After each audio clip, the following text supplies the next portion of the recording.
Hi நண்பா, welcome to our channel love tax.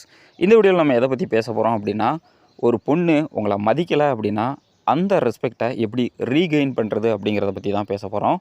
ஏன் இந்த வீடியோ ரொம்ப இம்பார்ட்டன்ட் அப்படின்னா, நிறைய பேர் இந்த ஒரு இஷ்யூவை ஃபேஸ் பண்ணிகிட்டு இருப்பீங்க. நீங்கள் லவ் பண்ணிக்கிட்டு இருக்கலாம், இல்லை மேரேஜ் லைஃப்பில் இருக்கலாம்.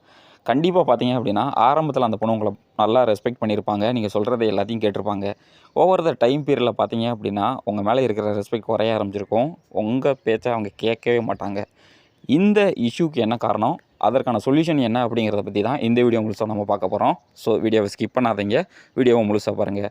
அதுக்கு முன்னாடி சேனலுக்கு புதுசாக இருந்தால் மறக்காமல் சேனலை சப்ஸ்கிரைப் பண்ணி சப்போர்ட் பண்ணுங்கள். நம்ம சேனலோட நோக்கம் நெகட்டிவ் மைண்ட் செட்டில் இருக்கிற பசங்களை பாசிட்டிவ் மைண்ட் செட்டுக்கு மாற்றி சக்ஸஸ் ஆக்குறது மட்டும்தான்.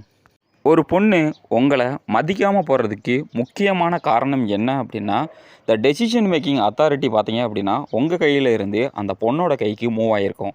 அதாவது ஆரம்பத்தில் பார்த்தீங்க அப்படின்னா நீங்கள் டாமினேட் பண்ணியிருப்பீங்க. இப்போ பார்த்தீங்க அப்படின்னா அந்த பொண்ணு டாமினேட் பண்ணிக்கிட்டு இருப்பாங்க. அதனாலேயே பார்த்தீங்க அப்படின்னா அந்த பொண்ணுக்கு உங்கள் மேலே மரியாதை இருக்காது. இன்னும் சிம்பிளாக சொல்லணும் அப்படின்னா, அந்த பொண்ணை விட நீங்கள் இப்போ வீக்காக தெரிஞ்சுக்கிட்டு இருப்பீங்க. இந்த ரீசன் தான் நிறைய பொண்ணுங்க ஒரு பையனை மதிக்காமல் போகிறதுக்கு முக்கியமான காரணம். ரூட் காஸ் கூட அதுதான். இப்போது இதுக்கான சொல்யூஷன் என்ன அப்படிங்கிறத பார்க்கலாம். Number 1, pull back your interest. நிறைய பேர், அதாவது ஒரு பையனா ஒரு பொண்ணு உங்களை மதிக்கலை அப்படின்னா 2 விஷயம் பண்ணுவான். ஒன்று அந்த பொண்ணை டாமினேட் பண்ண ட்ரை பண்ணுவான், இல்லை அப்படின்னா கெஞ்சுவோம். டாமினேஷன் 2 விதமாக இருக்குது. Verbal, physical. அதாவது அந்த பொண்ணை அடிப்போம், நீ ஏன் முன்ன மாதிரி பண்ண மாட்டேற அப்படின்னு சொல்லிட்டு. இல்லை அப்படின்னா ரொம்ப பேடாக பேச ஆரம்பிப்போம். இந்த 2 விஷயமே பண்ணாதீங்க. 2வது பார்த்தீங்க அப்படின்னா கெஞ்சவே கெஞ்சக்கூடாது. ஒரு பொண்ணு உங்களை மதிக்கலை அப்படின்னா தயவு செஞ்சு அந்த பொண்ணு மேலே காட்டுற இன்ட்ரெஸ்ட்டை குறைச்சிக்கிட்டு உங்கள் மேலே உங்களுடைய இன்ட்ரெஸ்ட் காட்டுங்க. அதாவது புதுசாக ஏதாவது ஃப்ரெண்டு கூட பழகுங்க, இல்லை வெளியே போங்க, இல்லை படத்துக்கு போங்க. இல்லை எனக்கு எதுவுமே பண்ணணும்னு தோணலை அப்படின்னா பேசாமல் மூடிக்கிட்டு தூங்குறது ரொம்ப ரொம்ப நல்ல விஷயம். ஏன் அப்படின்னா அந்த பொண்ணுக்கே ஒரு காம்ப்ளெக்ஸ் வரணும். ஏன்னா இவன் முன்ன மாதிரி நம்ம கூட இன்ட்ராக்ட் பண்ண மாட்டான் அப்படின்னு சொல்லிட்டு அந்த பொண்ணுக்கு ஒரு காம்ப்ளெக்ஸ் வருது. அதாவது வேறு யாரு கூடயோ இவன் பழக ஆரம்பிச்சிட்டான் அப்படின்னு தோணிருச்சு அப்படின்னாவே அந்த பொண்ணு ஆட்டோமேட்டிக்காக உங்களுடைய வேர்ட்ஸை லிசன் பண்ண ஆரம்பிப்பாங்க. Number 2, limit your time. ஒரு பொண்ணுக்கிட்ட நம்ம பேச ஆரம்பித்த உடனே அந்த பொண்ணுக்கிட்ட 24/7 பேசணும் அப்படின்னு சொல்லிட்டு, அதாவது அன்இன்ட்ரெஸ்டான நிறைய டாப்பிக்கை பற்றி அந்த பொண்ணுக்கிட்ட டிஸ்கஸ் பண்ண ஆரம்பிப்போம். இதுவே அந்த பொண்ணுக்கு உங்கள் மேலே இருக்கிற மரியாதையை ஆட்டோமேட்டிக்காக குறைச்சிரும். தயவு செஞ்சு உங்களுடைய பர்சனல் ஒர்க் எல்லாத்தையும் முடிச்சுட்டு அந்த டைம் போக அந்த பொண்ணுக்கிட்ட பேசுங்க. ஒரு டாபிக் அந்த பொண்ணுக்கு இன்ட்ரெஸ்ட்டாக ஃபீல் ஆகலை அப்படின்னா தயவு செஞ்சு அந்த டாப்பிக்கை அங்கேயே க்ளோஸ் பண்ணிவிட்டு வேறு ஏதாவது இன்ட்ரெஸ்டான டாப்பிக்கை பேசுங்க.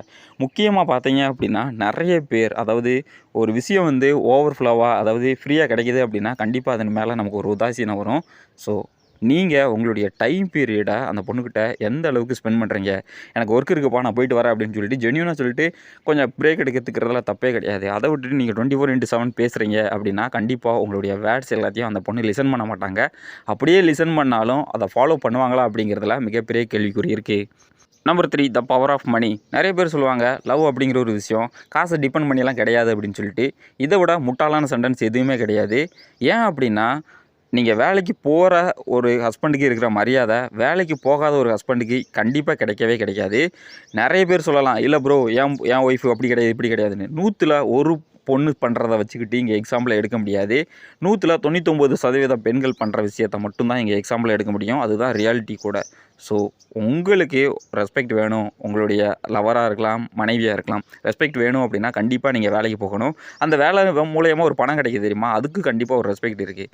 அதை விட்டுட்டு இந்த லவ் அப்படிங்கிற ஒரு விஷயம் காசை பொறுத்து வராது, கலரை பொறுத்து வராது அப்படின்னு சொல்லிட்டு கதை கட்டுறவனா காதை சேர்த்து அற விடுங்க. இதெல்லாம் டிபெண்ட் பண்ணி தான் லவ் அப்படிங்கிற ஒரு விஷயம் இருக்கும்.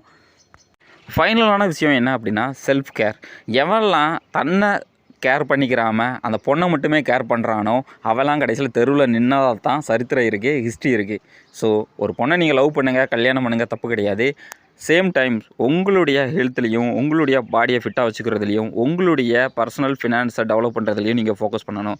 அதை விட்டுட்டு என் பொண்டாட்டி நல்லவ, என்னுடைய அதாவது வர லவர் நல்லவங்க அப்படின்னு சொல்லிட்டு நீங்கள் எல்லாத்தையும் அவங்க மேலே இன்வெஸ்ட் பண்ணுறீங்க, இல்லை அவங்களுக்கே உங்கள் சொத்து எல்லாத்தையும் எழுதி கொடுக்குறீங்க அப்படின்னா கண்டிப்பாக ஏதோ ஒரு டைமில் ஏதோ ஒரு சுச்சுவேஷனில் அவங்களுடைய மைண்டு மாறுச்சு அப்படின்னா நீ தெருவில் தான் நிற்கணும். ஸோ அவங்களுக்கு ஈக்குவல் பவர் கொடுங்க. அதுக்காக எல்லாத்தையுமே அவங்கக்கிட்ட கொடுத்துட்டு கடைசியில் அந்த பொண்ணு என்னை மதிக்கலை அப்படின்னு சொல்லிட்டு சரக்கு அடிச்சுட்டு புலம்புறதை விடுங்க. ஸோ எப்பயுமே திரும்ப சொல்கிறேன், உங்களுடைய க்ரோத்தை பொறுத்து தான் இந்த சொசைட்டிலையும் சரி பொண்ணுங்கக்கிட்டையும் சரி உங்களுக்கான மரியாதை இருக்கும்.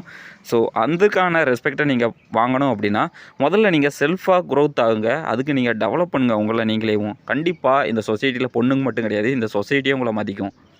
ஃபைனலாக ஒரே ஒரு விஷயம் மட்டும் சொல்கிறேன். ஒரு பொண்ணு உங்களை மதிக்கலை அப்படின்னா தயவு செஞ்சு கெட்ட பழக்கத்துக்கு அடிமையாகிறத விட்டுட்டு எந்த இடத்துல நீங்கள் லேகாக இருக்கீங்க அப்படிங்கிறத ஐடென்டிஃபை பண்ணி அதை ஃபுல்ஃபில் பண்ணுறதுக்கு ட்ரை பண்ணுங்கள்.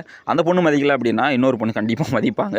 அதை விட்டுட்டு இந்த பொண்ணு மதிக்கலை, நான் அவன் மேலே அவ்வளோ லவ் வச்சுருக்கேன், இவ்வளோ லவ் வச்சுருக்கேன்னு சொல்லிட்டு நீங்களும் சரக்கு அடித்து இன்னொருத்தனுக்கும் சரக்கு ஊற்றி கொடுத்து உடம்புக்கு எடுத்துக்கிறாதீங்க.